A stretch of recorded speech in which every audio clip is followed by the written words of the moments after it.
Velika Kladuša es una ciudad fronteriza, pero aquí, a diferencia que en otros lugares, la frontera no se ve. No hay vallas kilométricas ni alambre de espino, solo campo y árboles.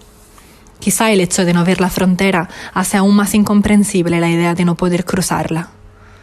El tránsito entre Bosnia y Croacia está regulado por puestos de control, los únicos lugares desde los que se puede entrar y salir de Bosnia.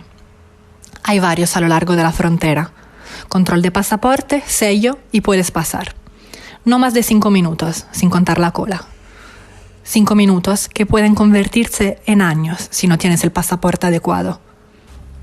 Faruk salió de Pakistán hace 6 años. Lleva 3 en Bosnia.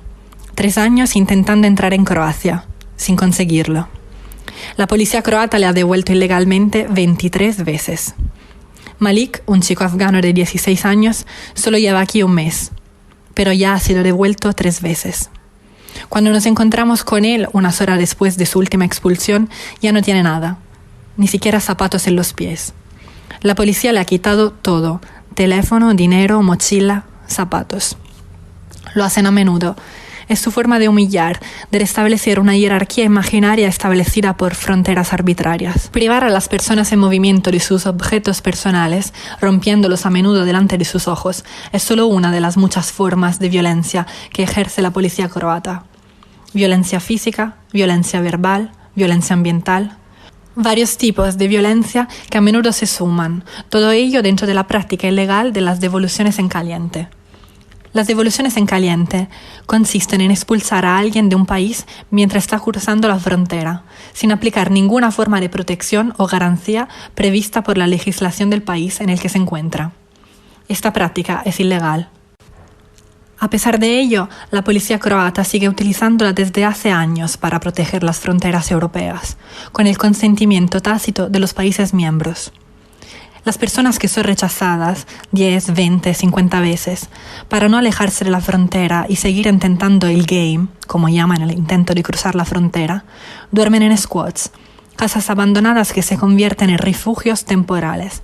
1, 2, 3 noches ahí y de nuevo a intentar el game, el juego, el premio Europa.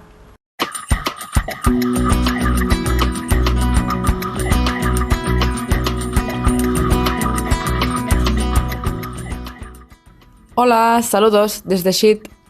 La situación en esta ciudad, que se encuentra al norte de Serbia y rozando con Croacia, es por ahora bastante fluida en cuanto al movimiento de personas provenientes mayoritariamente de Afganistán. En algunos de las squads, que son asentamientos de los POM cerca de las fronteras, este paso es más regular, por lo que los chicos solo se establecen con suerte por 4 o 5 días aproximadamente. En otras, en cambio, se pueden llegar a establecer por semanas, aunque no suele ser por más de 1 mes. Por lo general, nos explican que, en comparación a otras, esta zona es relativamente fácil en cuanto al game, que es el nombre con el que llaman al intento de llegar a algún país de la Unión Europea donde empezar una nueva vida o reunirse con familiares, muchas veces teniendo que pagar elevadas sumas de dinero para hacerlo ocultos en taxis o camiones. Incluso lo hacen andando si no tienen recursos, lo cual es muy peligroso. Todo esto debido a la falta de vías legales y seguras para hacerlo. Aún así, nos encontramos con muchos casos de pushbacks, que son devoluciones ilegales donde no se respeta el derecho a solicitar asilo. A veces estos son con evidencias de violencia física, ya sea mediante perros policiales, quitando o rompiendo pertenencias personales, o dejando a la persona en cuestión a muchos kilómetros de la squad o campo en el que se establecen. Estas humillaciones no solo complican el trayecto, sino que agotan mental y emocionalmente a las personas en movimiento.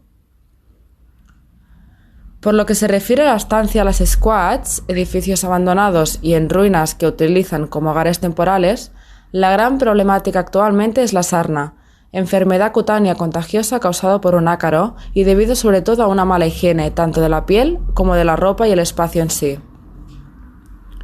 Es una gran molestia para las personas en movimiento, sobre todo porque se acentúa por la noche, no permitiendo dormir y además conlleva un gran riesgo de infecciones. La erradicación de la sarna es muy complicada en cualquier caso. Aun teniendo acceso a agua o ropa limpia, es difícil deshacerse completamente de ella. Y además, el coste de un tratamiento individual es muy elevado, rondando los 40 euros. Al ser esta una de las mayores problemáticas, gran parte de las recaudaciones se destinan a, al menos, aliviar sus síntomas. Como ya sabéis, el invierno se acerca junto a las lluvias y la humedad, por lo que la necesidad de abrigo se acentúa día tras día. Por eso, ahora el objetivo principal es recaudar sacos, mantas, zapatos y todo lo que pueda ser de utilidad para aliviar el frío de su largo recorrido a Europa. Muchas gracias por escucharnos. Un fuerte abrazo desde Sheet.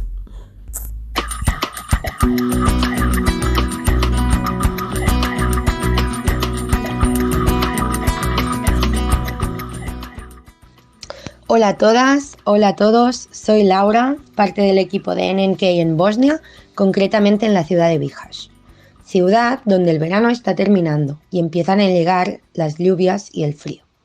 El contexto en Bihać en relación con las personas migrantes es cambiante.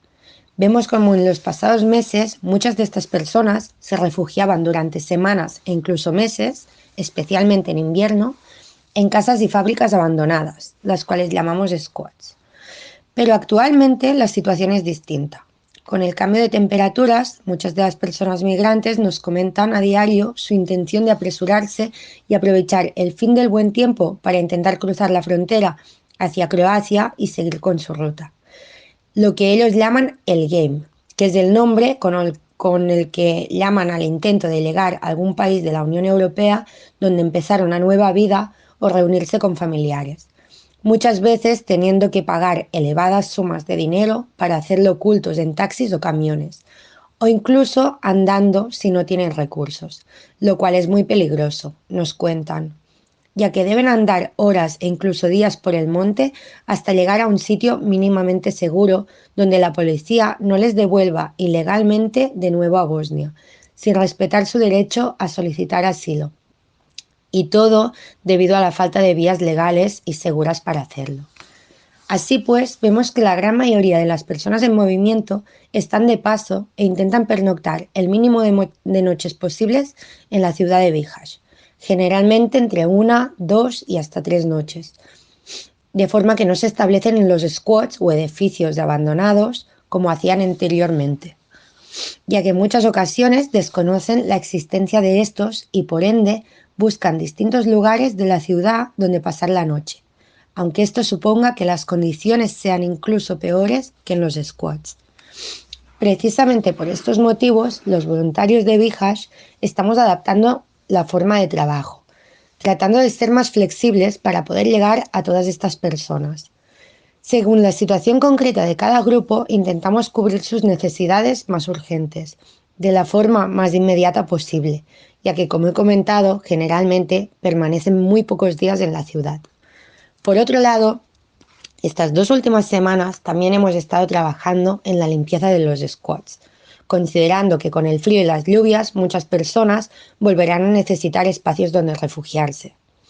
A pesar de que evidentemente las condiciones de los squats son muy limitadas, las personas que conformamos el equipo trabajamos para mejorarlas, manteniendo estos espacios limpios y equipándolos con productos básicos y esenciales como madera para cocinar, comida envasada, tanques de agua potable, mantas, esterillas y demás.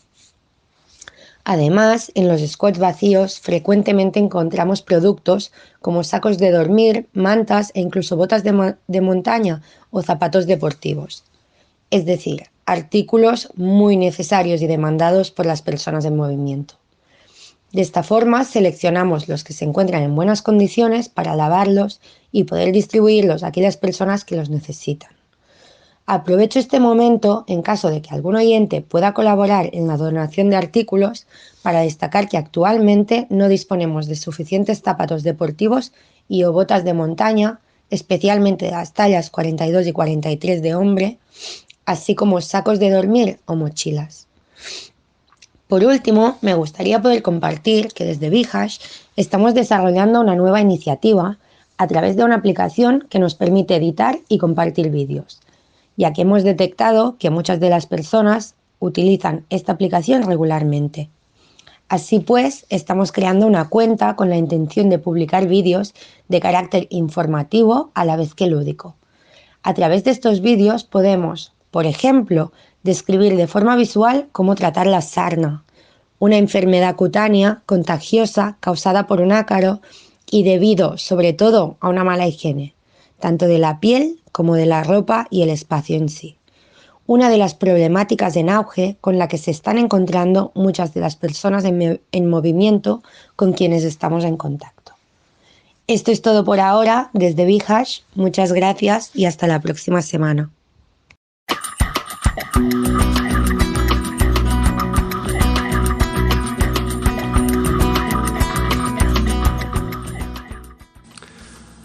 Hola a todas las personas que nos escuchan. Acá la saluda Tomás desde Subotica con las novedades de lo que está ocurriendo en el norte de Serbia, más precisamente en las fronteras con Hungría y con Rumania. La semana pasada dimos un marco general de la situación y de nuestras actividades a poco más de 6 meses de haber arrancado el proyecto. Y esta vez vamos a traer algunas novedades y a narrar algunos casos de violencia que hemos registrado en la frontera. Bueno, en líneas generales, esta región norte de los Balcanes continúa con su flujo constante de personas en movimiento, con un ritmo frenético tanto de nuevos arribos como de quienes también quedan varadas acá en los sitios cercanos a la frontera y que son víctimas de los casos de abuso y de brutalidad policial que narramos semanalmente. Lo cierto es que, bueno, en estas últimas 2 semanas estuvimos notando un leve crecimiento del número de gente en algunos de los squats y de los campamentos informales que estamos visitando, por lo que, bueno, se está volviendo un proyecto desafiante y que requiere de un mayor esfuerzo de las y de los voluntarios que estamos acá en el terreno.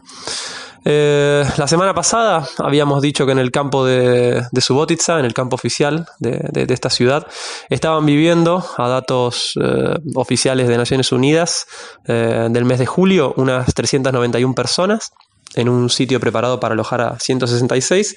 Y bueno, según el relevamiento de una organización local que se llama Centro de Protección de Asilo, APC, este mes se registraron unas 600 personas en el mismo campo, es decir, que está desbordado en un 260%, con decenas de familias, en su mayoría de origen kurdo, que viven en los patios, a la intemperie o bien fuera del perímetro del campo, sin un acceso apropiado a cuidados de higiene o médicos. Una buena noticia de esta semana es que, bueno, vamos a incrementar el alcance de nuestras distribuciones para alcanzar una franja de 180 kilómetros de frontera con Rumania y con Hungría, para poder reportar lo que está ocurriendo y también seguir dando una mano a las cientos de personas en movimiento que la necesitan. En estas últimas 2 semanas que no hablamos, pudimos distribuir alimento para unas 1.750 personas. Nos pone muy contentos y a eso se suman los miles de litros de agua potable y casi 600 duchas calientes que brindamos en conjunto con el colectivo Rote Balcaniche Alto Vicentino. Un alto número, a pesar de un clima que no acompañó. Pareciera que el verano está dando sus últimos pasos o que más bien el otoño se adelantó esta última semana, ya que tuvimos varias noches frías y estos últimos 3 días de lluvia constante. Por otra parte, cambiando de tema, como solemos decir, la violencia fronteriza acá no cesa.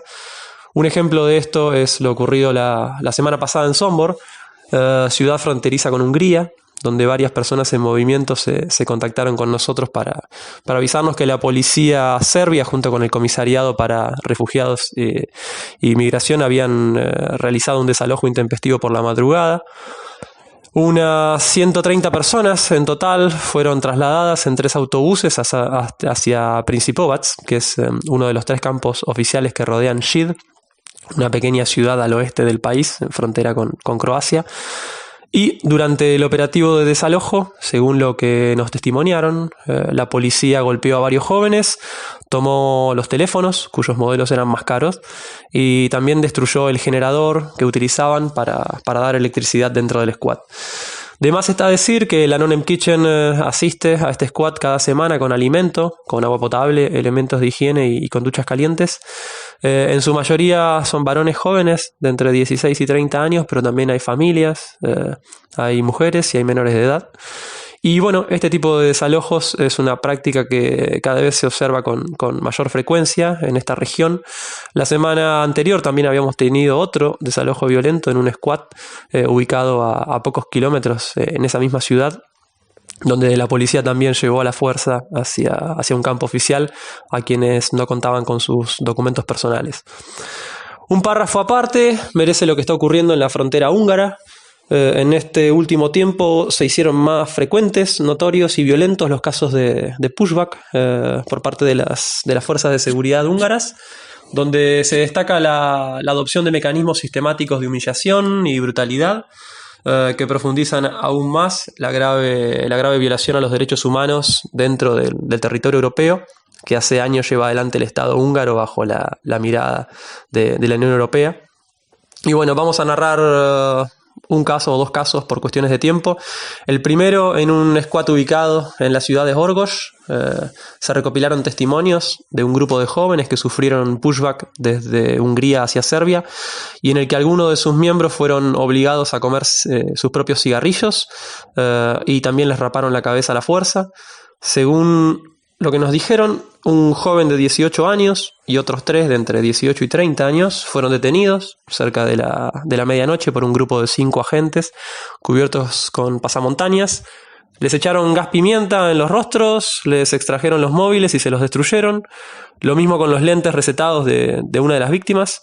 Y bueno, luego tomaron lo que había dentro de sus mochilas y se los volcaron sobre sus cabezas, incluyendo latas de atún y bebidas energizantes. También mientras revisaban sus mochilas encontraron una afeitadora entre los elementos personales y bueno, uno de los agentes procedió a rasurar las cabezas de los chicos. A uno de ellos le afeitaron la forma de una cruz, como se puede ver en las imágenes publicadas por la organización local ClickActive, mientras que otro muchacho fue humillado con la forma de una cresta o mohawk. Y antes de expulsarlos en la frontera serbia, los golpearon, los patearon en el suelo, afectando sus cabezas, las costillas, las pantorrillas. Y bueno, debido a los golpes, uno de ellos sufrió una fractura en una de sus piernas. El segundo caso ocurrió 2 semanas atrás, también situación de abuso policial, esta vez contra un grupo de 4 personas que incluían un padre con su hijo. Tras pasar la noche bajo una lluvia torrencial y perdidos en uno de los bosques que dividen Serbia de Hungría, las víctimas, sufriendo frío y las dificultades de continuar a pie, se acercaron a la ruta y bueno, el padre pidió ayuda a 4 oficiales uniformados, que sin mediar palabra, uno de ellos comenzó a golpearle las rodillas y las piernas con una porra, y otro hizo lo mismo con el resto del grupo, dando puñetazos en cabezas y cuellos. Y acto seguido los obligaron a descartar sus teléfonos, es decir, a arrojar sus teléfonos en el suelo y a perderlos. Al poco tiempo arribó una furgoneta con más policías, perros y con una veintena de personas en movimiento, entre ellas 5 menores y 4 mujeres. Y el padre del grupo original, afectado por sus problemas de salud en los pies, pidió asistencia para ingresar, pero bueno, el policía le respondió con un fuerte golpe en la espalda. Y según lo dicho en el testimonio que registramos, una vez dentro del vehículo, un policía señaló a los perros y le dijo a uno de ellos a uno de los chicos, que si intentaba hablar o moverse, lo daría a comer a los perros. Así que así permanecieron quietos en silencio y sin acceso a agua potable por varias horas hasta las primeras horas de la tarde, cuando los devolvieron a la frontera serbia. Pero bueno, casos como estos se van registrando cada semana. Y bueno, por último, tenemos un anuncio para darles, y es que estamos lanzando una campaña para poder comprar tanques de agua para poder llevar y utilizar en los squads. ¿Y por qué? porque bueno, a partir de la semana próxima solo contaremos con unos 200 litros disponibles frente a los más de 900 que veníamos distribuyendo. Y como ustedes bien saben, el agua potable es uno de los principales problemas para las personas en movimiento que caminan cada día hasta 12 horas bajo el sol y están expuestas a problemas de deshidratación o peor, a beber de otras fuentes de agua en mal estado, lo que multiplica los casos de malestar gastrointestinal y también problemas más graves de salud. Es por ello que bueno, precisamos de su apoyo para poder continuar con las distribuciones y bueno, también tener un mayor alcance a las personas que lo necesitan. Así que bueno, esto fue todo por estas 2 semanas. El equipo de No Name Kitchen en Subotica les manda un abrazo grande desde este arrebatado otoño serbio. Y bueno, será hasta la semana próxima.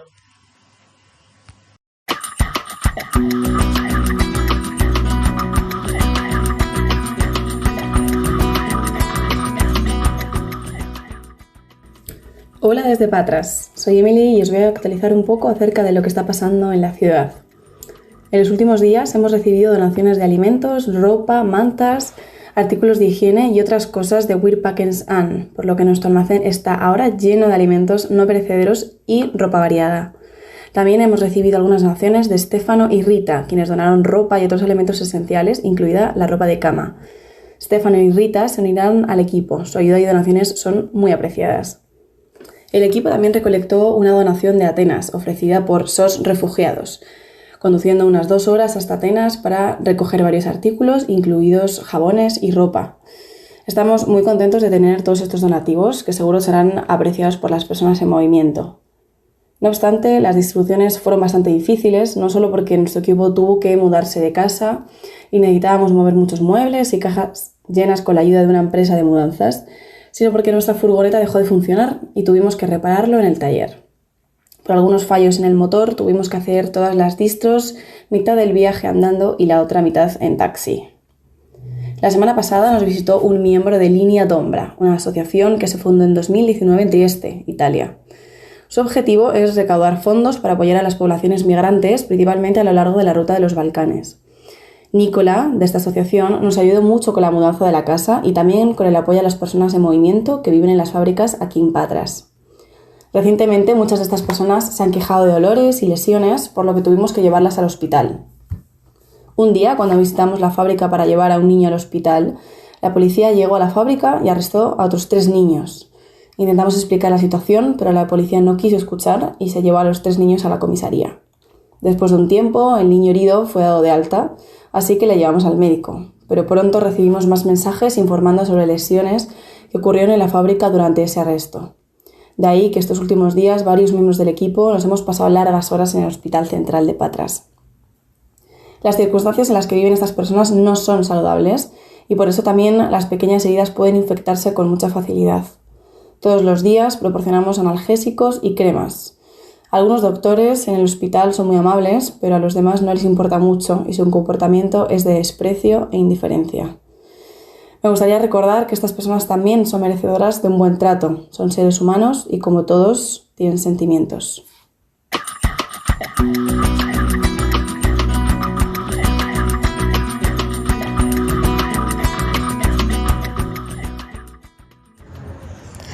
Ceuta, septiembre 2022. Las últimas semanas en Ceuta han traído consigo una normalidad para nosotras. Una normalidad que, vista con un poco de distancia, asusta. ¿Cómo puede parecer normal que apoyemos a chicos menores de edad, algunos de los cuales viven en la calle con infecciones y heridas en la piel? ¿Cómo puede parecer normal hablar de risky? De niños que se cuelgan bajo los camiones para encontrar de algún modo la posibilidad de llegar a España peninsular. ¿Cómo puede parecer normal que la gente, los niños, se arriesgan porque no tienen otra opción de cruzar el estrecho de Gibraltar, que ni siquiera es una frontera estatal?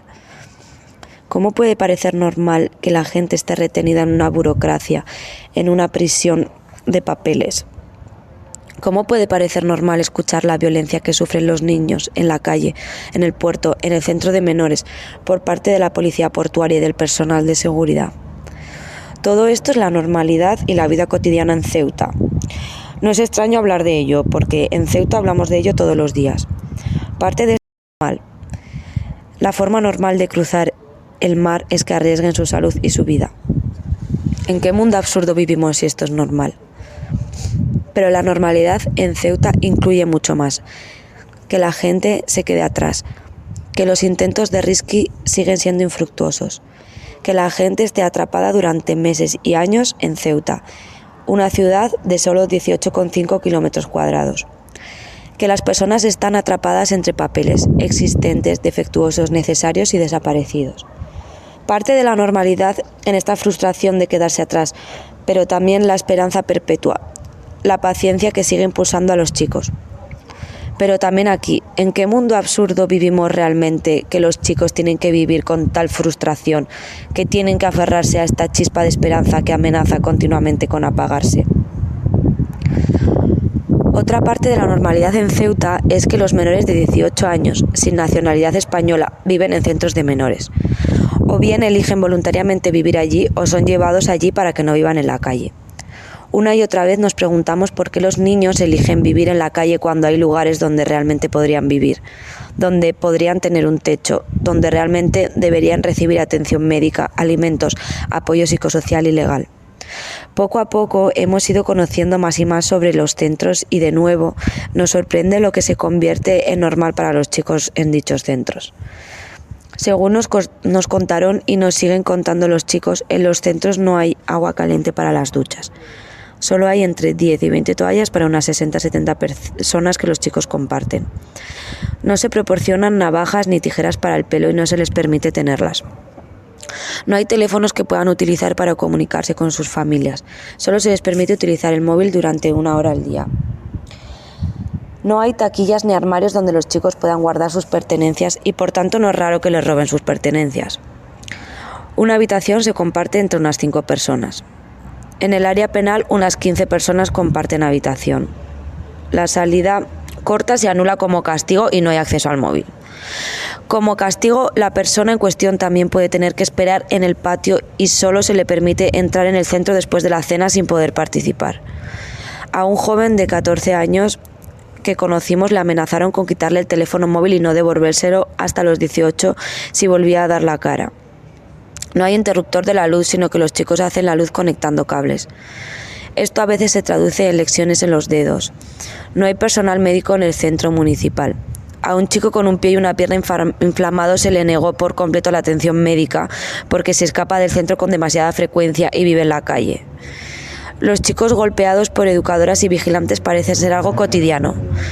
Hemos oído hablar de bofetadas y golpes con puños y palos, de agarrarles en el cuello y sospechos de abusos sexuales. En algunos casos también hay grabaciones de vídeos de agresiones violentas.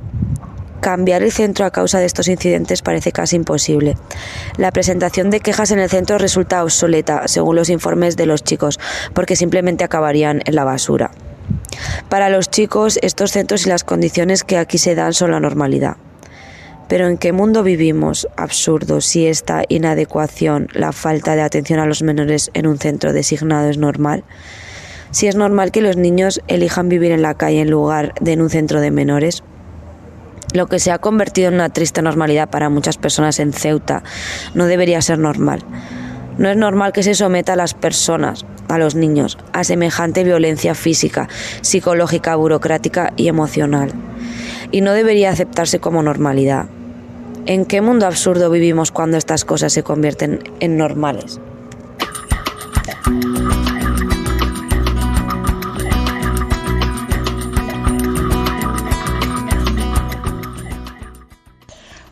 Hola, desde Melilla las últimas informaciones. La semana pasada comenzó la feria de Melilla, que dejó tras de sí un reguero de violencia y viaje al hospital. Un joven fue agredido mientras comía pipas al lado del aparcamiento, teniendo que ser atendido por herida de 7 centímetros en la cabeza y 3 centímetros en la rodilla. Otro se cayó desde el segundo piso del antiguo edificio de correos y sigue ingresado en el hospital, después de haber sido sometido a una intervención de urgencia. Otro joven fue herido y encarcelado el día siguiente. Estas solo son algunas de la mucha violencia que se han podido percibir estos días en la ciudad. Muchas otras son menos visibles y otras son intrínsecas al sistema en que vivimos. Sin embargo, hemos tenido momentos en los que poder crear un ambiente relajado, compartir espacio y tiempo juntos. El viernes en la playa hemos disfrutado de la música improvisando un concierto de tambores y danza. También hemos escrito nuevos pensamientos y emociones en algunas papeles. Fue un espacio donde todos se vieron muy a gusto, coincidiendo en un momento de intercambio y de conexión con sus países. Además, nos damos cuenta de que los menores siguen intentando risky cada día, mientras que los mayores de edad pueden pedir asilo y prefieren esperar a viajar de forma más segura.